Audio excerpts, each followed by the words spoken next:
ॐ श्रुतिस्मृतिपुराणानाम् आलयं करुणालयं नमामि भगवत्पादं शङ्करं लोकशङ्करं शङ्करं शङ्कराचार्यं केशवं बादरायणं सूत्रभाष्यकृतौ वन्दे भगवन्तः पुनः पुनः निधये सर्वविद्यानां विजशे भवरोगिणां गुरवे सर्वलोकानां दक्षिणामूर्तये नमः।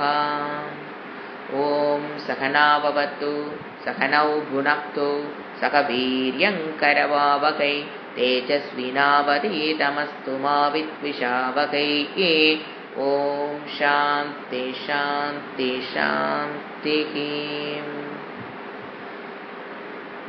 பகவத்கீதா பாஷ்யம் 216வது பக்கம் 3வது அத்தியாயத்துக்கு முன்னால் இருக்கிற பாஷ்யம். இங்கு சங்கராச்சாரியர் ஒரு பெரிய பாஷ்யம் கொடுக்குறாரு. போன கிளாஸ்ல இது நம்ம டீட்டெயிலாக பார்த்தோம். அதாவது போதாயன அப்படிங்கிறவர் சங்கராச்சாரியருக்கு முன்னால பாஷ்யம் எழுதியிருக்காரு. அதில் அவரைத்தான் பூர்வபக்ஷிங்கிறவ வாதம் வர ஆரம்பிக்குது. அதில் பூர்வபக்ஷி யாருன்னு பார்த்தீங்கன்னா போதாயன அவருடைய கொள்கைக்கு கேள்வியாக கேட்குறார். இது பூர்வபக்ஷி கேட்டானோ இல்லை சங்கராச்சாரியரே கேள்வியை கேட்டு அது பூர்வபக்ஷின்னு போட்டு அதுக்கு சித்தாந்தின் பதில் தான் பதில் சொல்கிற மாதிரி அமைச்சிருக்கலாம். அப்போ அவர் போதாயனன் அவருடைய ஃபாலோயர் கேள்வி கேட்கறதுங்கிறது பூர்வபக்ஷி, சித்தாந்திங்கிறது சங்கராச்சாரியர்.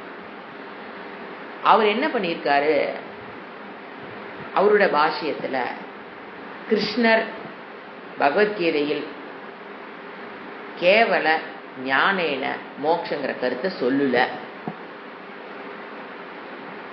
ஞான கர்ம சமுச்சயத்தை சொல்லியிருக்க. எடுத்தோன்னா இன்ட்ரோடக்ஷனை சம்பந்த எப்போவுமே யார் பாஷை எழுதினாலும் எழுதுறதுக்கு முன்னால சம்பந்த கிரந்தம்னு எழுதுவாங்க. சம்பந்த பாஷ்யம் கண்டிப்பா எழுதணும். பாஷை எழுதுறவங்க எல்லாரும் சம்பந்த பாஷை எழுதிட்டு தான் எழுதணும். சம்பந்த பாஷ்யம் அல்லது அவதாரிக்கா, உபோத்காதா, இது மாதிரி நிறைய பேர் இருக்கிறதுக்கு ஒரு இன்ட்ரோடக்ஷன் கொடுத்துட்டு தான் அவங்க பாஷையை எழுத ஆரம்பிக்கணும். இது நம்மளுடைய கலாச்சாரம். அந்த சம்பந்த கிரந்தம்னு சொல்லலாம், சம்பந்த பாஷ்யம்னு சொல்லலாம், அவதாரிக்கன்னு சொல்லலாம், உப்போத்காத்தன்னு சொல்லலாம். ஏன் எழுதணும் அப்படின்னு பார்த்தீங்கன்னா அவங்க அந்த இடத்துல ரிலேட் பண்ணணும். கர்ம காண்டத்தையும் ஞான காண்டத்தையும் ரிலேட் பண்ணி அங்க இன்ட்ரோடக்ஷனா கொடுக்கணும். அது கொடுத்துட்டு தான் பாஷ்யத்துக்கு போகணும். அவங்க பாஷ்யம் எழுதுறவங்க கர்ம காண்டத்துக்கும் ஞான காண்டத்துக்கும் ஒரு லிங்க் கொடுத்துட்டு தான் ஞான காண்டத்துக்கு பாஷ்யம் எதை எடுத்தாலும் சரி, நீங்க எந்த உபனிஷத்துக்கு பாஷ்யம் எழுதினாலும் சரி, பிரம்மசூத்திரத்துக்கு எழுதினாலும் சரி, ஒரு இன்ட்ரோடக்ஷன் கொடுத்துட்டு தான் எழுதுவாங்க. இந்த போதாயனர் என்ன பண்ணிட்டான்னு பார்த்தீங்கன்னா இன்ட்ரோடக்ஷன்ல எடுத்தோன்னு என்ன சொல்லிட்டாரு, பகவத்கீதையில பகவான் கேவல ஞானேன மோக்ஷன்னு சொல்லலை அப்ரப்டா. அடுத்தது இது இன்ட்ரோடக்ஷன். அவரோட புக் எடுத்து பாஷையை படிச்சிங்கன்னா மட்டும்தான் இதெல்லாம் தெரியும். நீங்க எப்படிங்க சொல்றீங்க சொல்லக்கூடாது, வேணும்னா போய் ரெஃபர் பண்ணிக்கிங்க. அவர் அங்க அப்படி சொல்லிட்டாரா. இப்போ நீங்க அந்த சம்பந்த பாஷ்யம் சொல்ற பாத்தீங்களா, பிருகதாரண்ய உபனிஷத்துக்கு சம்பந்த பாஷ்யம் எழுதியிருப்பாரு பாருங்க சுரேஸ்வராச்சாரியாரு. ஒரு உதாரணத்துக்கு சொல்றேன். சம்பந்த பாஷ்யம் ரிட்டன் பை சுரேஸ்வராச்சாரியார் ஃபார் பிருகதாரண்ய உபனிஷத்து 1000 வருஷம் எழுதியிருக்காருங்க. சம்பந்த பாஷ்யம் மட்டும் 1000 வருஷம் ஸ்லோகா ஃபார்ம்ல, வெரி ஃபேமஸ். உள்ளே என்ன போகல, பாஷ்யத்துக்கு முன்னால கொடுக்குற சம்பந்த பாஷ்யம், நீங்க சொல்ற மாதிரி அவதாரிக்கை எது வேணா சொல்லிக்கலாம். அந்த சம்பந்த பாஷ்யம் 1000 வருஷம். ஸோ அப்ப தெரியும் உங்களுக்கு அது இம்பார்ட்டன்ட் ஆஃப் தட் சம்பந்த பாஷ்யம். எதுக்கு அதை எழுதுறாங்க அப்படிங்கிறது அந்த முக்கியத்துவத்துக்காக நான் ஒரு உதாரணம் கொடுத்தேன். இப்போ இவர் என்ன பண்ணார், போதாயன அங்க சொல்லும்போது ஓப்பனா சொல்லிட்டார். ஆச்சா, சொல்லிட்டு இப்போ 3வது அத்தியாயம் வராரு. அதுக்கு ஒரு மீனிங் கொடுக்கணும் இல்லையா? அப்ப என்ன வரும்? கர்ம யோகேன யோகினா, ஞான யோகேன சாங்கிய யோகேன சாங்கிய. இப்ப கர்ம யோகேன 2 பிரிச்சுடுவாரு பகவான். அங்க இவர் இப்படி சொல்லிடுவார், சம்பந்த பாஷ்யத்துல சொல்லிடுவார். ஏன் இவ்வளவு பெரிய பூர்வபக்ஷி வாதம் வருதுன்னு அப்ப நான் சொல்லிட்டு இருக்கேன். அங்க போதாயன பண்ணின தப்புக்கு இங்க அவரு ரெக்டிஃபை பண்ணி கொடுக்குறாரு நமக்கு. இறைவன் ஃபர்ஸ்ட் இன்ட்ரோடக்ஷன் எப்படி கொடுத்துட்டாரா? 3வது அத்தியாயம் நம்ம 3வது அத்தியாயத்துல பாத்தீங்கன்னா பகவான் ஒரு இடத்துல சொல்லுவாரு, கர்ம யோகேன யோகினா ஞான யோகேன சாங்கியா. இப்படி 2ஐயும் பிரிச்சுடுவாரு. பிரிச்சொன்ன இவருக்கு அங்க பாஷை எழுதணுமே, ஏன்னா பிரிச்சு சொல்லிட்டார். 2 வேற, 2க்கு அதிகாரிகள் வேற. அழகா பகவானே பிரிச்சுடுவார் 2ஐயும். ஞானங்கிறது வேற, கர்மங்கிறது வேற. கர்மத்தினால மோட்சங்கிறது கிடையாது. கர்ம யோகமா பண்ணீங்கன்னா உங்களுக்கு குவாலிஃபிகேஷன் கிடைக்கும். அதுக்கப்புறம் தான் இதுக்கு என்ன நம்ம யூஸ் பண்ணோம்? ட்ரையாங்குலர் ஃபார்மேட்ல இருந்து பைனரி ஃபார்மேட், ஆத்மா அனாத்மாங்கிற ஃபார்மேட்டுக்கு வந்தவனுக்கு கர்மங்கிறது அவசியம் அற்றது. கர்மத்தை வச்சுதான் அவன் மோட்சத்துல நிக்கணுங்கிறது. பெற்ற ஞானத்திலிருந்து நிற்பதற்கு கர்ம இஸ் நாட் நீடட்.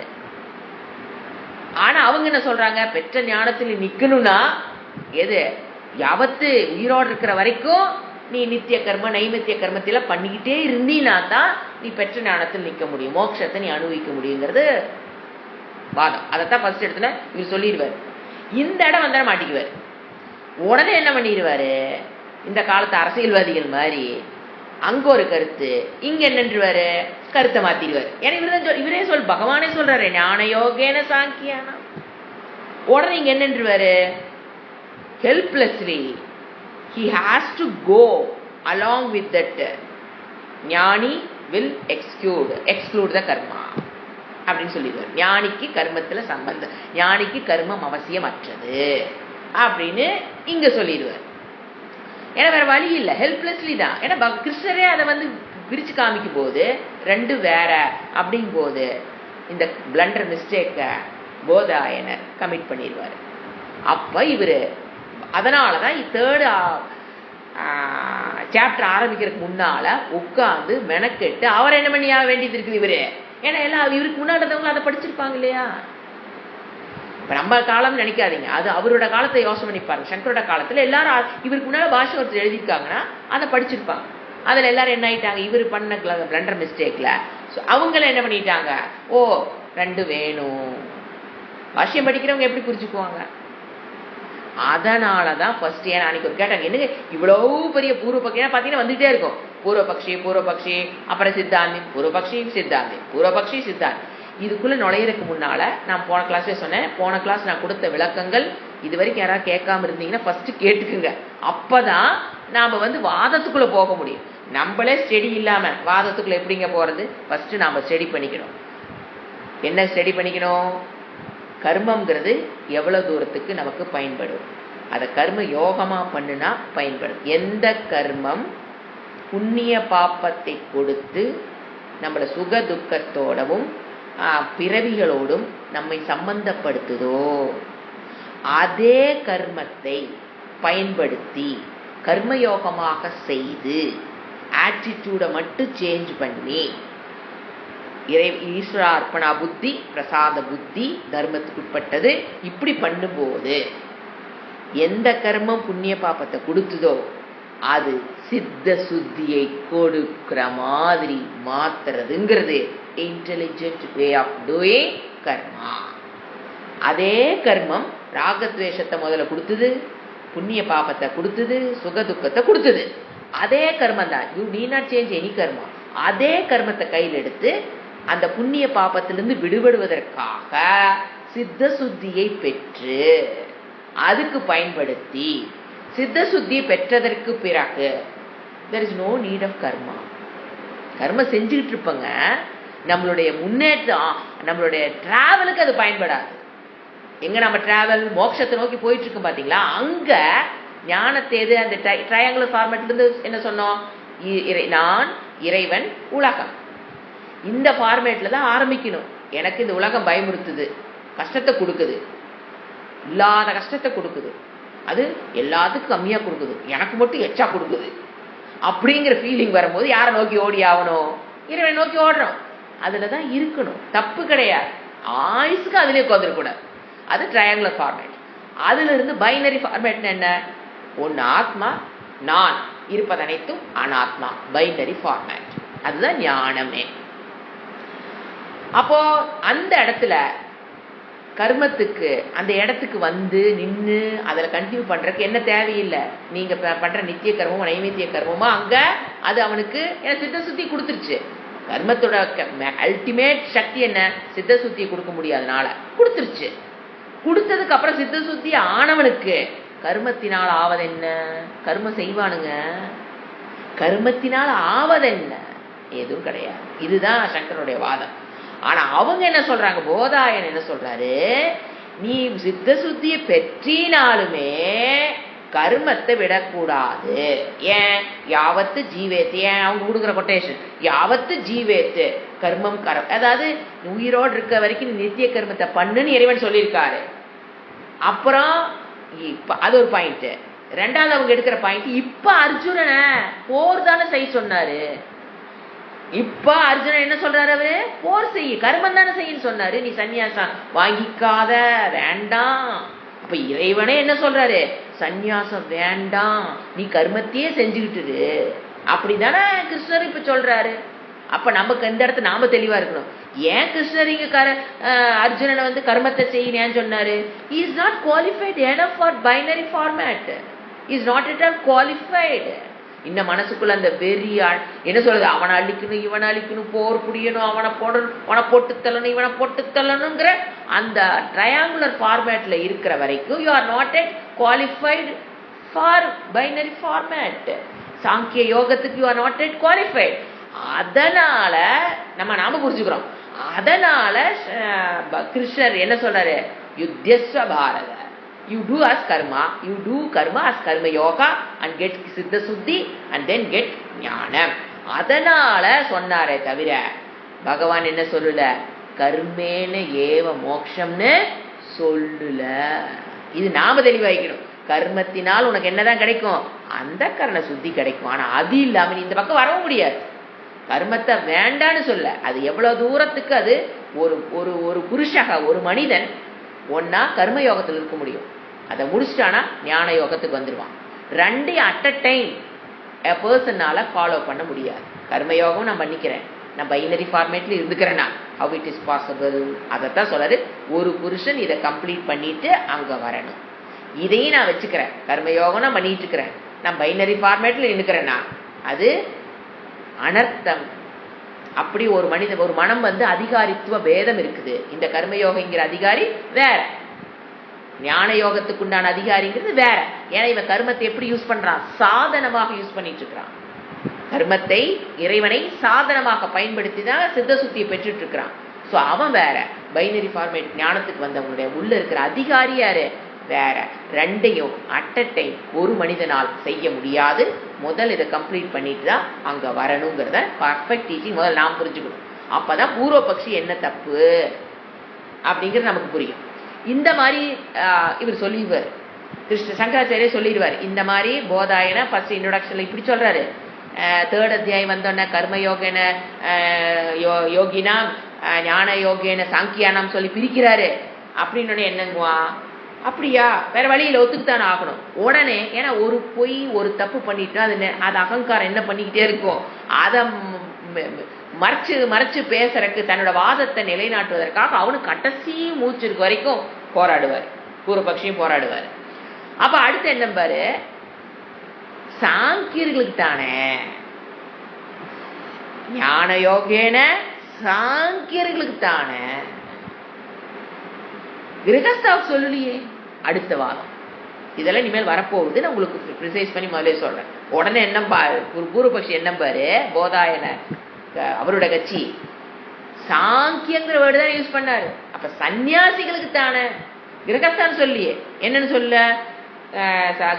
ஞான யோகேன கிரகஸ்தானான்னு சொல்லியே. சன்னியாசிகள் தானே சாங்கியர்கள். சாங்கியர்கள் யாரு?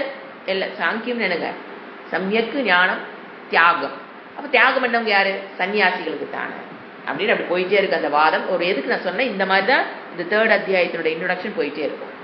இவர் ஒன்று சொல்லுவார், அவன் அதை ஒத்துக்குவான், அப்புறம் இன்னொரு டவுட்டை கிளப்புவான், அப்புறம் மறுபடியும் அதை அவர் நெகேட் பண்ணுவார். உடனே இவர் சொல்லுவார், இல்லை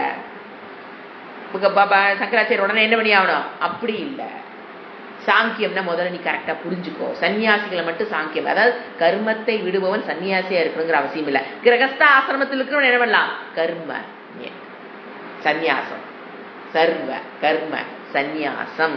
பகவான் சொல்றது சாங்கியம்ங்கிறது யாது, கர்ம சந்நியாசம், ஞான கர்ம, அதாவது அந்த சர்வ கர்ம சந்நியாசம், அந்த வேர்டு புரிஞ்சிருக்கணும். அப்போ சர்வ கர்ம சந்நியாசங்கிறது மனதால் கர்த்திருவத்தை விடுதல்.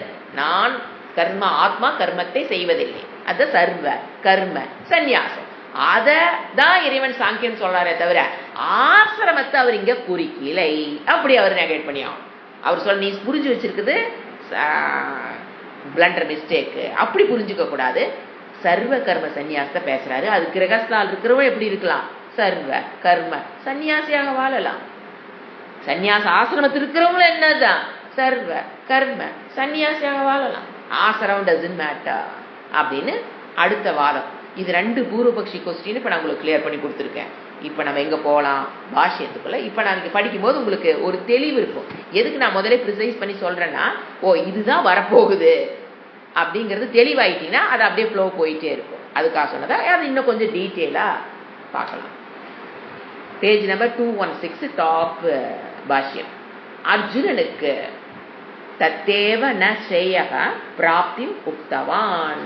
பாஷ்யம், அதனோட மீனிங், அர்ஜுனனுக்கு பகவான் கர்மத்திலேதான் உனக்கு அதிகாரம், கர்மத்தை செய்யாமையில் என்ன இருக்கக்கூடாது, உனக்கு பிரியம் இருக்கக்கூடாது, விட்டுட்டு ஓடுறேன்னு உனக்கு பிரியம் இருக்கக்கூடாது. கர்மத்தை செய்யாம இருப்பதில் உனக்கு என்ன வரக்கூடாது, ஆசை வரக்கூடாது.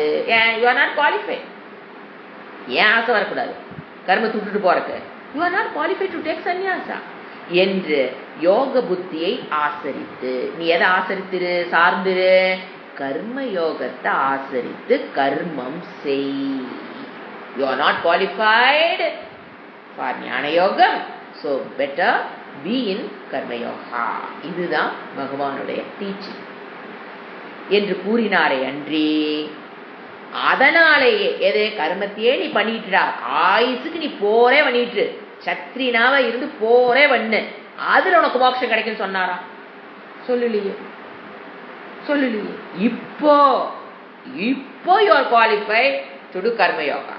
நீ பண்ணி அந்த கர்ண சுத்தி பெற்றதுக்கு அப்புறம் தான் எனக்கு அன்றி, அதனாலேயே சேயசானது கிடைக்கும், மோட்சமானது கிடைக்கும் என்று பகவான் கூறவில்லை. கர்மத்தினால் மோட்சம் கிடைக்கும், அதனால அர்ஜுனா நீ கர்மத்தை பண்ணுன்னு பகவான் சொல்லலை. இப்போதைக்கு உன்னுடைய மனநிலைக்கு நீ கர்மயோகத்தை பண்ணி அந்த கர்ண சுத்தியை பெற்றினாதான் நீ ஞான யோகத்துக்கு குவாலிஃபை ஆவ, அதனால கர்மத்தை பண்ணுன்னு சொன்னாரே தவிர நீ கர்மத்தினால் மோட்சம் அடைந்து விடலாம் அர்ஜுனான்னு என்ன பண்ண சொல்லல, தன்னுடைய பிரியமானவனை கர்மம் பண்ணுன்னு சொல்லலை. இதான் இந்த பேரா. அடுத்தது, அதையும், அதாவது முக்திக்கு நேரடியான, முக்திக்கு சாட்சாத்ல டைரக்ட் காஸ், ஞானத்துக்கு சரி முக்திக்கு மோட்சத்துக்கு டைரக்ட் காஸ் என்னது, ஞான நிஷ்டை. ஞானம்தான் முக்திக்கு காரணம். இதையும் அதையும் இதையும் அங்க பாசியம் பாத்தீங்கன்னா தத்து ஏதத்து, அதையும் இதையும் ஆலக்ஷ்ய பர்யாகுலி பூத புத்திகி அர்ஜுன உவாச்ச. அர்ஜுன என்ன சொல்றான், அர்ஜுன உவாச்ச, அதையும் இதையும், எதையும், முக்திக்கு சாட்சாத் காரணமான ஞான நிஷ்டையும், இதைனா அதற்கு விரோதமான கர்ம நிஷ்டையை பற்றி தனக்கு கூறியதை கொண்டு அவன் என்ன ஆயிட்டான், குழம்பிட்டான். அதை பத்தியும் இதை பத்தியும் ரெண்டையும் பகவான் சொன்னோன்ன, இப்ப பாருங்க, பகவான் ஞான யோகத்தை டச் பண்ணலன்னு வச்சுக்க, செகண்ட் அத்தியாயத்துல இவன் கன்ஃபியூஸ் ஆயிருக்க மாட்டான். செகண்ட் அத்தியாயத்துல இவன் ஞானத்தை டச் பண்ணி ஞானத்தினால் மட்டும்தான்டா உனக்கு மோட்சம், கர்மத்தினால் கிடையாதுன்னு சொல்லிட்டாரு. டீச்சிங் பர்ஃபெக்டா முடிச்சிட்டாரு. உடனே இவனுக்கு என்ன டவுட் வருது? நான் போன கிளாஸ்லேயே சொன்னேன், நம்மளை அண்டர் எஸ்டிமேட் பண்ணிட்டாரா, நம்மளை நல்லா புரிஞ்சுக்கலையா? ஏன்னா எந்த ஒரு ஸ்டூடெண்ட்டுக்கு ஒரு இருக்கும், என் மனதை குரு நல்லா என்ன புரிஞ்சுக்கல அப்படி, அதனாலதான் என்னை அர்ஜுனன் கன்ஃபியூஸ் ஆயிட்டான். அவர் அண்டர் எஸ்டிமேட் பண்ணி என்னை கர்மயோகம் பண்ணுன்னு சொல்றாரோ அப்படின்னு அந்த டவுட்ல தான் அவன் கேள்வி கேட்கறான். இறைவன் ரெண்டையும் பிரிச்சு சொன்னதுனால அவன் அந்த கேள்வி கேட்கல, தானே ஏன் இவர் கர்மத்தை சொல்றதுன்னு அவனுக்கு புரியாததுனால. என்ன புரியல அர்ஜுனனுக்கு? கர்மயோகத்தை பண்ணி அந்த கரண சுத்தி பெற்றாதான் அங்க கேவல ஞான மோட்சங்கிறது சரியா புரிஞ்சுக்காததுனால அவன் இந்த கேள்வியை கேட்டானே தவிர, அத சொல்ற கூறியதை கொண்டு குழம்பிய. எதை பத்தி 2வது அத்தியாயத்துல அதையும் இதையும் கர்மயோகத்தையும் பேசினாரு, ஞான யோகத்தையும் பேசினதுனால ஒரு அன்குவாலிஃபைட் ஸ்டூடெண்டா இருந்ததுனால அர்ஜுனால புரிஞ்சுக்க முடியாததுனால குழம்பிட்டான். குழம்பிய புத்தியுடனாய் அர்ஜுனன் கூறுகிறான். ஏன்னா அவன் என்ன நினைக்கிறான், ஒவ்வொரு ஸ்டூடெண்டுடைய அர்ஜ் என்ன? ஐ வாண்ட் ஸ்பீடி மோக்ஷா, சீக்கிரமா எனக்கு மோட்சம் வரும். இது ஒரு ஸ்டூடெண்டுடைய மனோநிலை. அதுதான் அர்ஜுனுடைய மனோநிலை. இப்ப நாம சுச்சுப்பி இந்த ஆச்சாரிய குருட்டு கேட்கும் போதே இவ்வளவு ஆசைப்படுறமே, அவதார புருஷன்ட்ட உட்கார்ந்து படிச்ச ஸ்டூடெண்ட் எப்படி ஆசைப்பட மாட்டான்? இட்ஸ் நேச்சுரல், தப்பு கிடையாது, அவன் கேட்டதுல தப்பே கிடையாது. So speedy moksha every student desire இதுதான். பட் இறைவன் என்ன சொல்றாரு? Preparation is needed. ஒரு ஆப்ரேஷன் பண்றதுக்கு முன்னால, ஞான ஆப்ரேஷன் பண்றதுக்கு முன்னால என்னென்ன பண்றாங்க?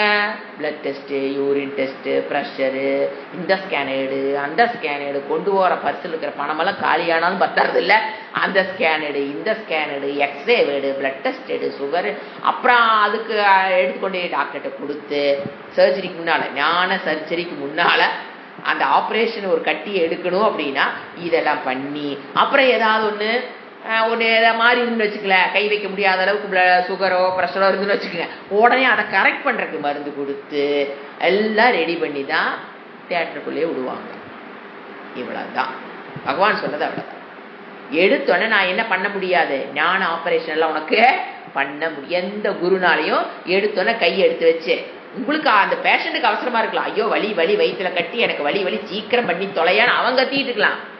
அவன் சொல்றான்னு டாக்டர் வான்னு கூட்டிட்டு போய் ஆபரேஷன் தேட்டர்ல படுக்க வச்சு, ஓபியில் இருந்து அப்படி நேரா ஆபரேஷன் தேட்டர் கூட்டிட்டு போய் கத்தி வச்சு அறுத்து கட்டி எடுக்க முடியுங்களா? It's not possible. Preparation is needed. அந்த ப்ரிப்பரேஷன்ஸ் தான் பண்ணி தான் ஆபரேஷனுக்கு இப்ப குவாலிஃபை ஆயிருக்கணும்.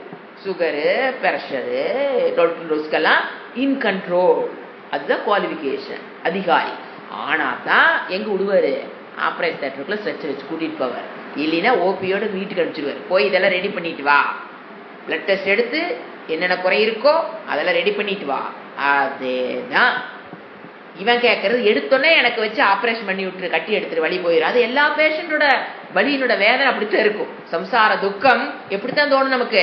உடனே மோட்சத்தை கொடுத்தா என்ன, ஞானத்துக்கே போனா என்ன, எதுக்கு இந்த குவாலிஃபிகேஷனை பண்ணு? இந்திரிய அடக்கத்தை பத்தி பேசுறாங்க, மன அடக்கத்தை பத்தி பேசுன்னு பேசுறாங்க, உபரமத்தை பத்தி பேசுறாங்க, ஸ்ரத்தாவை பத்தி பேசுறாங்க, திதிக்ஷா பத்தி பேசுறாங்க. அப்புறம் எந்த காரியத்தை இறங்கினாலும் முதல்ல பாப்பம் அதை தடுக்க பார்க்கும். அந்த ஏன் நம்ம செஞ்ச பாவம் நம்மகிட்ட தான் இருக்கு. அப்போ நீங்க ஒரு பாதையில போற ஆரம்பிக்கிறீங்கன்னா அந்த பாப்பம் என்ன பண்ணிட்டு இருக்கோம்? உங்களை தொடுக்குன்னு இது போட்டுக்கிட்டே இருக்கும் தடங்கள். அதுக்கு என்ன பண்ணிடுறா? இந்த பாராயணத்தை பண்ணு, அந்த பாராயணத்தை பண்ணு, எதையோ ஒண்ணு பண்ணு, தினம் கொண்டு அங்க இருக்கிற காசில கொண்டு தானம் பண்ணி அந்த புண்ணியத்தை நம்ம சேர்க்க முடியும். சோ இந்த பாராயணத்தை பண்ணு, அந்த பாராயணத்தை பண்ணுன்னு எதுக்கு அந்த பாராயணம் பண்ண வைக்கிறோம்? எந்த பாதையில போனாலும் என்ன வரும்? அது நல்ல பாதையில போனீங்கன்னா தான் தடங்கள் அதிகம் வரும். நீங்க 4 பேருக்கு கேடு செய்யலாம்னு நினைச்சு ஒரு பாதை போங்க, தடங்களே வராது. நல்ல பாதையில போறோம். எந்த காரியம் ஆரம்பிச்சாலும் ஏன் பிரேயர் ஆரம்பிக்கிறோம்? எந்த காரியம் ஆரம்பிச்சாலும் தடை வராம இருக்கணும். அதுக்கு தான் அந்த பாப்பங்களை ஷயம் பண்றதுக்கு என்ன பண்ணிட்டு ஆரம்பிக்கிறோம்? பிரேயர். அந்த மாதிரி போற பாதையில் அதுக்குதான் நம்ம குவாலிஃபிகேஷன். அந்த குரு என்ன பண்ற அந்த ஸ்டூடெண்ட்டை நீ என்னென்ன பண்ணுனா அந்த ஸ்டூடெண்ட் குவாலிஃபிகேஷன் ஆவானோ அதெல்லாம் கொடுப்பாரு. ஆனா ஸ்டூடெண்ட்டுக்கு எப்படி இருக்கும்? அப்படி நெளியும். ஐயா அங்கே போய் ஈஸியாக எனக்கு புரியுது, எனக்கெல்லாம் இது நினச்சிக்கிறாரு எனக்கு புரியலின்னு எனக்கு பேசும்போது நிறைய பேர் சொல்லுவாங்க, எனக்கெல்லாம் ஈஸியாக புரியுதுங்க, இதெல்லாம் ஒன்றும் அவசியமே இல்லை. இன்னும் பாருங்க 2 மாசத்துல நான் பாருங்க ஞான நிஷ்டைக்கு போயிடுவோம். நான் ரொம்ப I am engineering student, I am PhD student, இதெல்லாம் எனக்கு ஜுச்சுப்பி, நீங்க சொல்லுங்க போதும். அந்த இன்ஜினியரிங்கு பிஹெச்டில இங்க வேலைக்காகாது. இங்க தேவை இந்திரிய அடக்கம், மன அடக்கம், ஸ்ரத்தா, சமாதானம், திதிக்ஷா, அப்புறம் புண்ணியம் வேற வேணும். இதெல்லாம் கூட ஈஸியா பெற்றலாங்க.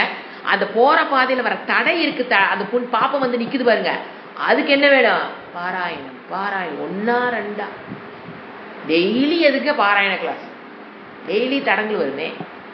அப்ப தினம் என்ன பண்ணி ஆகணும்? நம்ம ஒரு 10 நிமிஷம் ஆகுது, ஒரு 5 நிமிஷம் ஆகுது, பாராயணம் பாராயணம். அப்புறம் அதை உட்காந்து சேட் பண்ணுறது, தப்புகளை கரெக்ட் பண்ணி அது கொஞ்ச நேரம் டொல்லிங் இன் தட். இப்போ நீங்கள் ஒரு 1/2 hour நீங்கள் சாண்டிங் கிளாஸ் அட்டன் பண்ணுறீங்கன்னா அது எந்த அளவுக்கு உங்கள் தடைகளை தடுக்குன்னு நேரடியாக தெரியாது, கண்ணுக்கு தெரியாது. வேலையை செய்யும். எனி கர்ம ஹாஸ் அன் ஈக்குவல். ஒரு கர்மத்துக்கு என்ன உண்டு? கர்ம பலன் வந்தே தீரும். நீங்கள் 1/2 hour சாண்ட் பண்ணுறீங்கன்னா அதுக்கு உண்டான உங்களுடைய பாதையில் அது வந்து சித்த சுத்தி பெறதுல தடங்கள் இருக்கலாம், குவாலிஃபிகேஷன் பெறுவதில் தடங்கள், விருப்பம் ஏற்படுது அதுல தடங்கள் இருக்கலாம், உடல் ஆரோக்கியத்துல தடங்கள் வரலாம், குடும்ப சூழ்நிலைகள் தடங்கள் வரலாம், பினான்சியல் ஸ்டேட்டஸ்ல தடங்கள் வரலாம், ஆத்தியாத்மிக, ஆதி தெய்வீக, ஆதி பௌதிக தடங்கள் வராமல் இருக்கும்.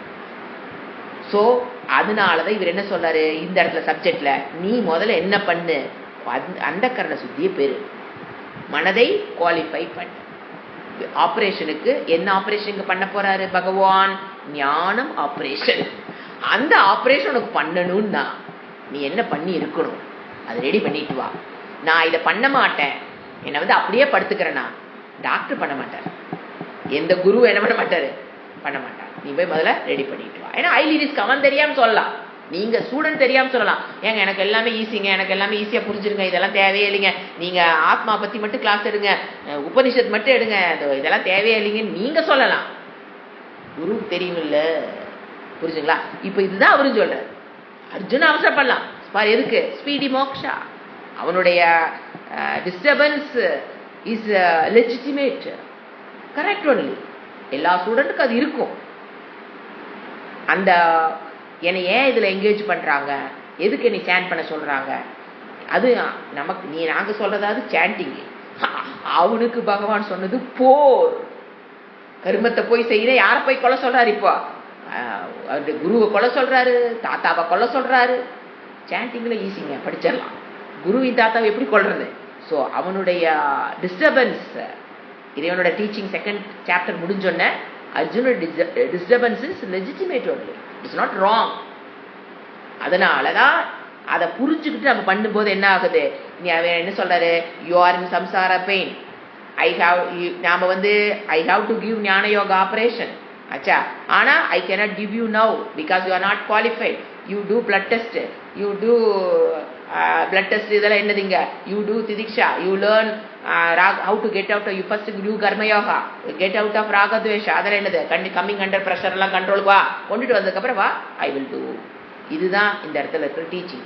ஆனா அதை ஒரு குரூப் எப்படி புரிஞ்சுக்கிறாங்க, தப்பா புரிஞ்சு போத அவருடைய இதுல பிரகாரம் தப்பா புரிஞ்சுக்கிறத நெகேட் பண்ணிக்கிட்டே வராது. அந்த அளவுக்கு நாம ஃபர்ஸ்ட் கிளியர் ஆயிட்டு அவங்க எப்படி ஃப்ளோ போகுதுன்னு பாருங்க. You can enjoy the class. அடுத்தது பாஷ்யம். ஸ்ரேயஸை விரும்புவனாகிய பக்தனாகிய என் பொருட்டு நேர் ஸ்ரேயஸ் சாதனமான, ஸ்ரேயஸுக்கு நேரடியான சாதனம் என்ன, ஞானம். மோட்சத்துக்கு நேரடியான சாதனம் ஞானம். அச்சா, சாதனமான எதுக்கு, என் பொருட்டு ஸ்ரேயஸை விரும்புகிறான். யார் ஸ்ரேயஸை விரும்புறது? அர்ஜுனன். எல்லாரும் நாம எல்லாருமே என்னதான் ஸ்ரேயஸ் மோட்சத்தை விரும்புகிற பக்தனுக்கு என் பொருட்டு நேர் ஸ்ரேயஸ், டைரக்ட் காஸ் ஆஃப் பிரம்மனிஷ்டை உபதேசித்து விட்டு, எவ்வாறு என்னை, அதுதான் பெஸ்ட், ஞான யோகம் தான் பெஸ்ட், அது மூலியமா தான் மோட்சம் எல்லாத்தையும் சொல்லிட்டு, என்னை அநேக தீங்குகளோட கூடியது. போர் எப்படிப்பட்டது, அநேக தீங்கு, ரத்த ஓடும், ரத்த வெள்ள ஓடும், அப்படிப்பட்ட ஒரு கர்மா, தீங்களோடு கூடியதும், பரம்பரையாகவாவது மோட்சம் ஒன்றை அடையக்கூடிய பலம் என்று நிச்சயமில்லாத இந்த கர்மத்தின் மூலியமாக கர்மம் பலமற்றது. மோட்சத்தை கொடுக்கக்கூடிய சக்தி கர்மத்திட்ட இல்ல அப்படின்னு எனக்கு புரிஞ்சு போச்சு. மோட்சத்தை கொடுக்கக்கூடிய சக்தி யார்கிட்ட தான் இருக்குது? ஞானத்துக்கிட்ட தான் இருக்குது. மோட்சத்தை கொடுக்கக்கூடிய சக்தி எதுக்கு இல்லை? ஏன்னா என்ன படிச்சோம்? கர்மானித்தியம். எத்தனை கர்மத்தை நம்ம பத்தி பார்த்துருப்போம். கர்மம்ங்கிறது ஒரு இடத்துல ஆரம்பிக்குது, ஒரு இடத்துல முடியுது. அது பல விஷயங்களை டிபெண்ட் பண்ணி இருக்குது. அது ஒரு இடத்துல ஆரம்பிச்சு ஒரு இடத்துல முடியுது. ஸோ அது அனித்தியம், அதுக்கு பலம் இல்லை. எல்லாத்தையும் சொல்லி கொடுத்துட்டு இந்த கர்மத்தில் பகவான் ஏன் ஈடுபடுத்துகிறார் என்று அர்ஜுனுடைய குழப்பம் பொருத்தமே. It's legitimate. அடுத்த பாஷ்யம். இந்த வியாக்குலத்தின இந்த பேஸ் அடிப்படையில் தான் இந்த ஜாயசி சேத், இந்த ஜாயசி சேத்துங்கிறது 3வது அத்தியாயத்துல வரக்கூடிய ஒரு ஃபர்ஸ்ட் ஸ்லோகம். என்ற கேள்வி அர்ஜுனால ஒரு கேள்வி கேட்கறான். என்னன்னு கேட்டான், அந்த இடத்துல என்ன கேட்க போறான்னா, இப்படி ஞான யோகம் தி பெஸ்டா இருக்கும்போது பகவானை என்னை ஏன் இந்த கர்மத்தை போய் செய்யுங்கிறீங்க அப்படின்னு அவன் கேட்பான்.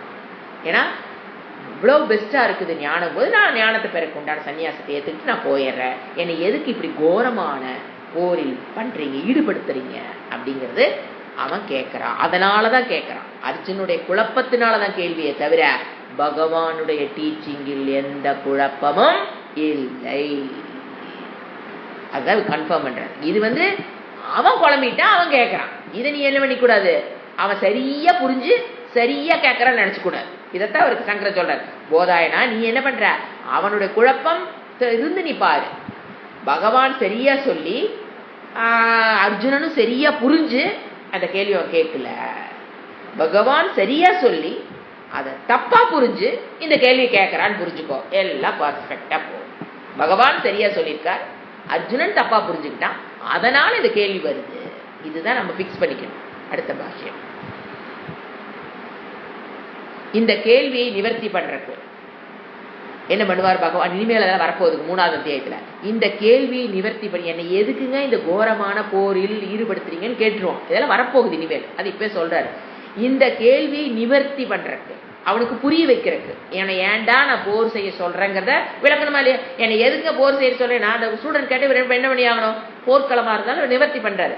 அப்ப இந்த கேள்வியை என்னை ஏன் கோரமான போரில் ஈடுபடுத்துறீங்க இறைவா அப்படின்னு அவ கேள்வியை நீக்குவதற்காக செய்ய வேண்டிய வாக்கியங்களுக்கு முன்பு கூறப்பட்ட விபாகம்னா in keeping with the 2-fold division. அதாவது ஞான யோகம் கர்மயோகம், அதை ரெண்டே அவ குழம்பிட்டான். அதை வச்சு மனசுல வச்சு இறைவன் என்ன சொல்லிட்டு வராரு, பதில சொல்ல ஆரம்பிக்க போற. இதெல்லாம் இனிமேல் நடக்க போற விஷயம். விசாஸ்திரத்தில் பகவானால் கூறப்படுகிறது. இவன் எந்த விஷயத்துல கன்ஃபியூஸ் ஆயிட்டான்னு பகவானுக்கு தெரிஞ்சு அந்த விபாக்கம்னா அந்த 2-fold டிவிஷன், கர்மயோகமா ஞான யோகமா, அதுதான் விபாக்கம்னு பேரு. அந்த ரெண்டுல இவன் குழம்பி இருக்கான்னு அதற்குண்டான விளக்கத்தை அவர் கொடுத்துட்டு இருக்கார். 3rd அத்தியாயத்துல கொடுப்பார். அவனோட குழப்பம் எது பெஸ்ட்? ஞான யோகம் தான் பெஸ்ட். அப்புறம் ஏன் நீ கர்மயோகம் செய்ய சொல்ற? இது அவனுடைய குழப்பம்.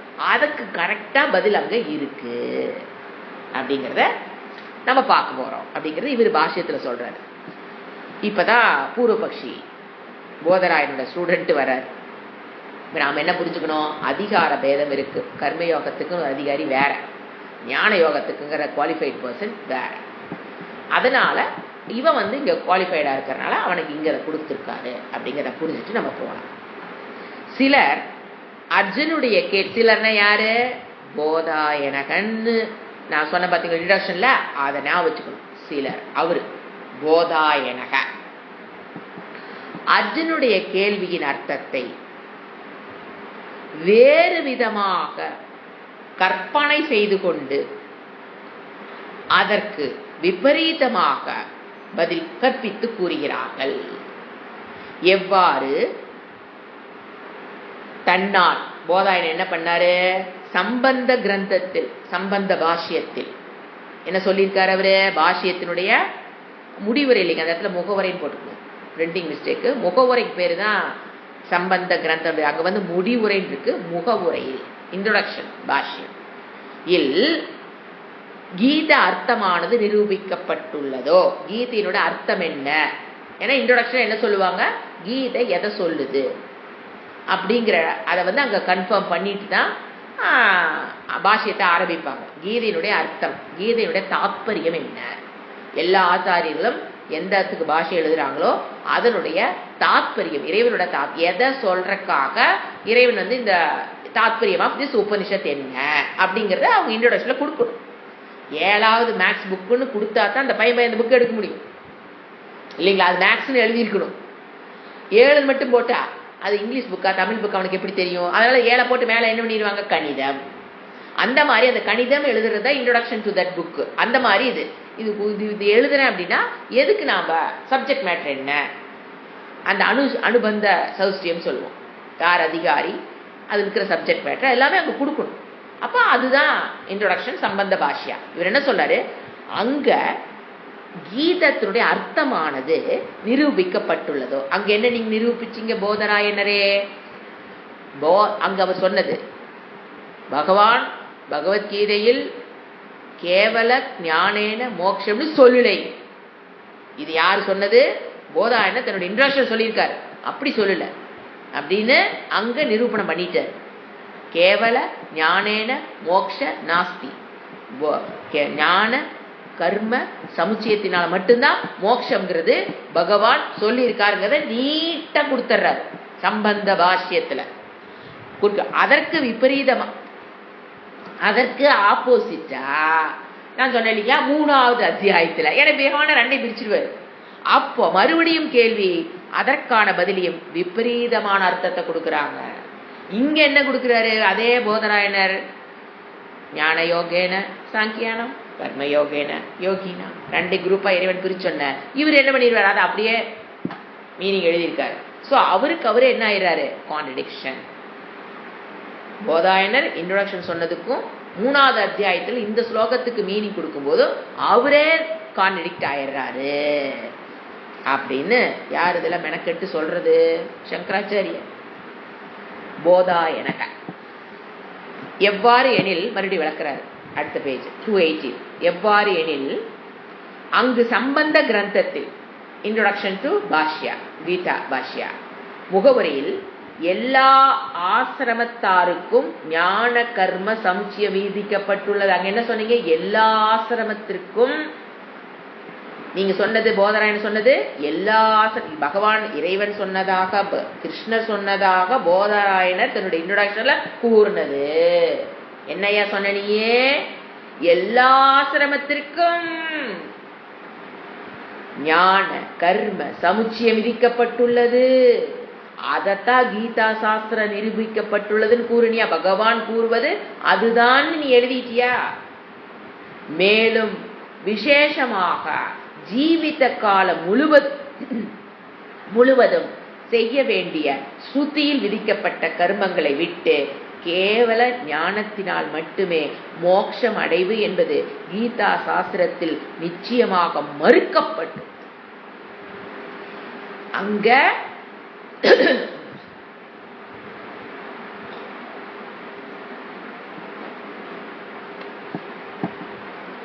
ஞானத்தினால் மட்டும் மோட்சம் அடைகிறது அப்படின்னு கீதால சொல்லல. நீட்டா கொடுத்துட்டாரு பாஷ்யத்துல, நல்லா மாட்டிக்கிட்டாரு. என்ன சொன்னார்? ஃபர்ஸ்ட் கேவல ஞானேன மோக்ஷம்னு இறைவன் சொல்லல, ஒரு தப்பு. 2வது தப்பு, ஞான கர்ம சமுச்சயத்தினாலதான் மோட்சம், 2வது தப்பு. இது 2ஐயும் எங்க பண்ணிட்டாரு? இன்ட்ரோடக்ஷன்ல பண்ண. அதான் சங்கர் குத்தி காமிக்கிறார். இன்ட்ரோடக்ஷன் என்ன சொன்ன? 2ஐயும் சொன்ன, 2ஐயும் நிச்சயமாக சாஸ்திரத்தில் நிச்சயமாக மறுக்கப்பட்டுள்ளது. ஞானத்தினால் மட்டுமே, கேவல ஞானேன மோக்ஷங்கிறது மறுக்கப்பட்டுள்ளது அப்படின்னு பிளண்டர் மிஸ்டேக் டன் பை போதாயன. இங்கு மேல அப்படி கொடுத்தீங்களா? அடுத்த பேரா இங்குனா இங்க 3rd அத்தியாயத்துல ஒரு ஸ்லோகம் வருது இல்லையா? அங்க என்ன பண்ணீங்க போதாயனரே? இங்கு 3வது அத்தியாயத்தில் ஆசிரம வேறுபாட்டை எல்லா ஆசிரமத்துக்கு அங்க என்ன சொன்னீங்க? ஞான கர்ம சமுச்சயம் தான் இறைவன் சொல்றான்னு சொல்லிட்டீங்களா? இங்க என்ன பண்றீங்க? நைசா ஆசிரமம், இங்கு 3வது அத்தியாயத்தில் ஆசிரம வேறுபாட்டை, ஞானம் கர்மம் இரண்டில் ஒன்றிற்கே ஒருவன் அதிகாரியாக முடியும் என்பதை உணர்த்தவே யாவத் ஜீவத் என்றால் முதலில் ஸ்ருதி விகித கர்மாவை எல்லாம் தியாகம் செய்ய கூறப்பட்டுள்ளது. என்ன சொல்றீங்க? அங்க அப்படி சொல்லிட்டீங்க. 3வது அத்தியாயம் இங்க வரும்போது என்ன சொல்றீங்க? ஏன்னா இறைவனே சொல்லிடுவார், ரெண்டே பிரிச்சு காமிச்சிடுவாரு. அப்போ ஞானம் கர்மம் இரண்டில் ஒன்றில் ஒருவனுக்கு அதிகாரியாக முடியும் என்பதை, ஏதோ ஒன்லதான் ஒருத்தன் அதிகாரியா இருக்க முடியும். ஒன்னா கர்மத்தில் அதிகாரியா இருப்பான், இல்லையா ஞானத்துக்கு அதிகாரியா இருப்பான். அப்படிங்கறத உணர்த்துவதற்காக யாவத் ஜீவத், எது வரைக்கும் நீ உயிரோடு இருக்கிறியோ அது வரைக்கும் அங்க என்ன வருனாங்க அந்த இடம், யாவத்து ஜீவத்து அக்னிஹோத்திரம் ஜுகோத், அக்னிஹோத்திரம் செய்யி அப்படின்னு ஒரு வார்த்தை இருக்குது. எது வரைக்கும் நீ உயிரோடு இருக்கிறாயோ அது வரைக்கும் நீ அக்னிஹோத்திரம் செய்ய வேண்டும் என்றால் முதலிய ஸ்ருதி, அதெல்லாம் எந்த வாக்கியம்? ஸ்ருதி வாக்கியம். விகித கர்மா யூ மஸ்ட் டு, எது வரைக்கும் உயிரோடு இருக்கிறாயோ ஜீவத்து அது வரைக்கும் கர்மயோகம் ஜுகோத் செஞ்சாகணும். எல்லாம் தியாகம், அந்த கர்மாவை எல்லாம் தியாகம் செய்ய கூறப்பட்டுள்ளது. இந்த 3வது அத்தியாயத்துல வந்தோன்னு என்ன சொல்றீங்க? முதல் அத்தியாயத்துல சொன்னதுக்கு 3வது அத்தியாயத்துல இறைவனே வேறுபட்டோன்ன, ரெண்டை பிரிச்சனொன்ன. நீ என்ன பண்ணிட்ட? அதுக்கு தகுந்த மாதிரி நீ என்ன பண்ணிட்ட? 3வது அத்தியாயத்துக்கு நீ பாஷ்யம் எழுதியிருக்க. நம்ம இன்டெப்த் போக வேண்டாம், ஏன்னா அது தவறான ஒரு கருத்து. அதை நம்ம இன்டெப்த் போக வேண்டாம். நாம என்ன புரிஞ்சுக்கிட்டா போதும், அங்க சொன்னதுக்கும் இங்க சொன்னதுக்கும் போதாயனர் ஆசிரமம், எல்லா ஆசிரமத்துக்கும் ஞான கர்ம சமுச்சயம்னு சொன்னாரு எங்க அத்தியாயத்துல.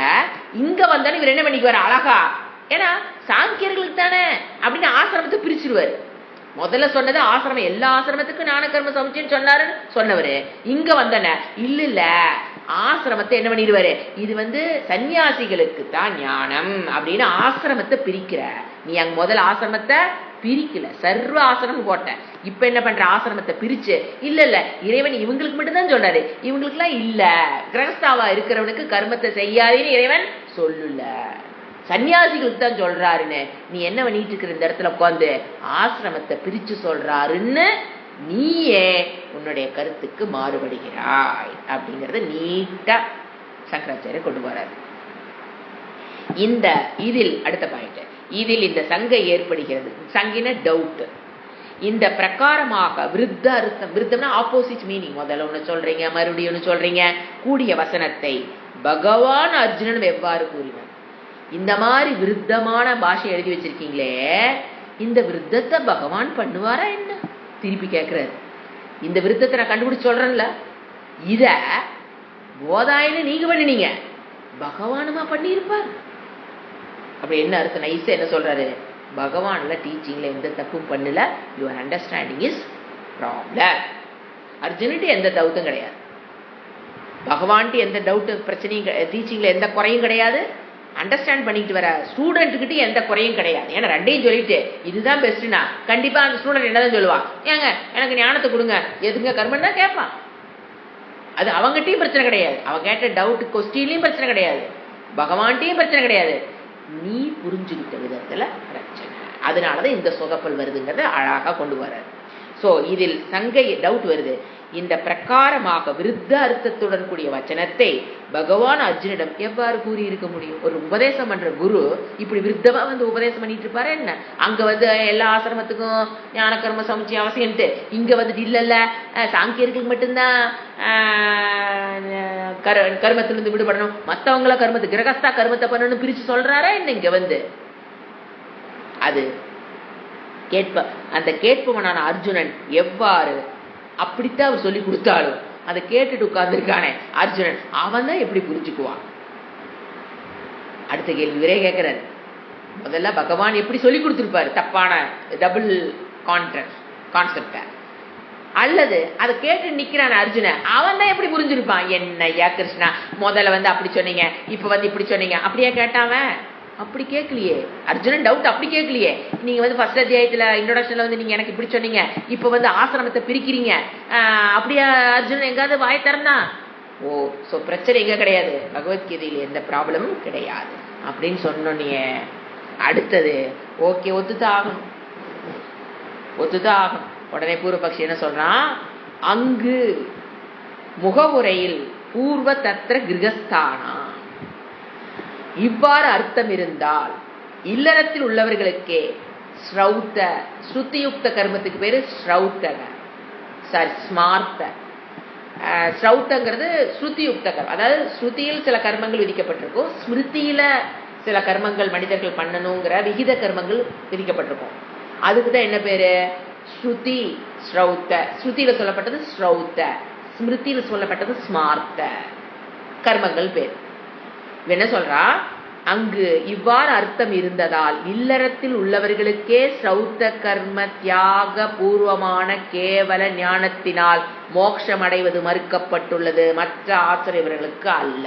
என்ன கேள்வி கேட்கிறா, இந்த ஸ்ரௌத்த கர்மமும் ஸ்மார்த்த கர்மமும் ஸ்ருதியில் சொல்லப்பட்ட கர்மம், ஸ்மிருதியில் சொல்லப்பட்ட கர்மம், இதை கர்ம தியாக பூர்வமான கேவல ஞானத்தினால் மோட்சம் அடைவது மறுக்கப்பட்டுள்ளது. கிரகஸ்தா, மற்ற ஆசிரத்தில், அதாவது கிரகஸ்தால் இருக்கிறவங்க கர்மத்தை விடக்கூடாது, ஞான சந்நியாசிகளுக்கு கர்மத்தை விட்டலாம் அப்படின்னு பகவான் சொல்றாரோ அப்படின்னு அந்த ஆசிரமத்தை விட்டு இங்கதான் கொண்டு வராங்க, பிரிச்சு சொல்றான். அதுக்கு தான் அவர் சொல்றாரு என்ற இதுவும் அடுத்த பேரா இனி சொல்ற பாத்தியா.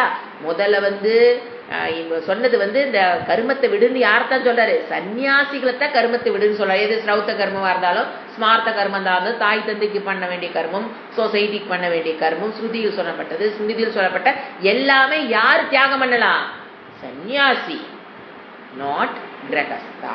உயிரோட வரைக்கும் கிரகஸ்தா பண்ணணும்னு சொல்றாரோ அப்படின்னு அவன் கேட்பான். அதுதான் அவர் சொல்றது என்ற இனி சொல்ற பாரு. இந்த கருத்தும், உத்தரம்னா பதில், மேல பூர்வ பட்சங்கிறது கொஸ்டின், உத்தரம்ங்கிறது இப்ப அதுக்கு பதில் கொடுக்குறாரு. என்ற இதுவும் முன்னுக்கு பின் முரணானது. நீ சொல்ற இந்த கருத்தும் முன்னுக்கு பின் முரணானது. ஏன்? ஏனெனில் எல்லா ஆசிரமத்தில் இருப்பவர்களுக்கும் ஞான கர்ம சமுச்சயமே கீதா சாஸ்திரத்தின் நிச்சயம் செய்யப்பட்ட அபிப்பிராயம் என்று பிரதிக்னா, அப்படின்னா பிரதிக்னானா இன்ட்ரோடக்ஷன் கொடுத்து, அதற்கு மாறாக இன்ட்ரோடக்ஷன்ல இப்படி கொடுத்துட்டு அதற்கு மாறாக இங்கு மற்ற ஆசிரமத்திற்கே கேவலம் ஞானத்தினால் மோட்சம் என்று கூறுவது இட்ஸ் நாட், நீ சொல்றது லாஜிக் கிடையாது. முதல்ல என்ன சொன்னாரு, எல்லா ஆசிரமத்திற்கும் ஞான கர்ம சமுச்சயமேன்னு உங்க குரு சொல்றாருங்க, கீதா சாஸ்திரத்தின் நிச்சயம் செய்யப்பட்ட அபிப்பிராயம் என்று பிரதிக்னா செய்துட்டு இன்ட்ரோடக்ஷன்ல அதை கொடுத்துட்டு, அதற்கு மாறாக அவருக்கு அவருடைய கருத்தை எங்க என்ன பண்றாரு, இங்க 3வது அத்தியாயத்தில், இங்குனா 3வது அத்தியாயத்தில் மற்ற ஆசிரமத்திற்கே கேவல ஞானத்தினால் மோட்சனா சந்நியாச ஆசிரமத்தில் இருப்பவர்களுக்கு மட்டும், மற்ற வேர்டு போடுறாங்க பார்த்தீங்களா, சந்நியாசங்கிற வேர்டு அவர் யூஸ் பண்ணல, அதாவது அதே இவரு யூஸ் பண்றாரு. மற்ற ஆசிரமம்னா சந்நியாச ஆசிரமத்தில் இருப்பவருக்கே கேவல ஞான மோட்சம், இறைவன் ஆசிரமத்தை பிரிக்கல அப்படிங்கிறது இவரோட பதில்.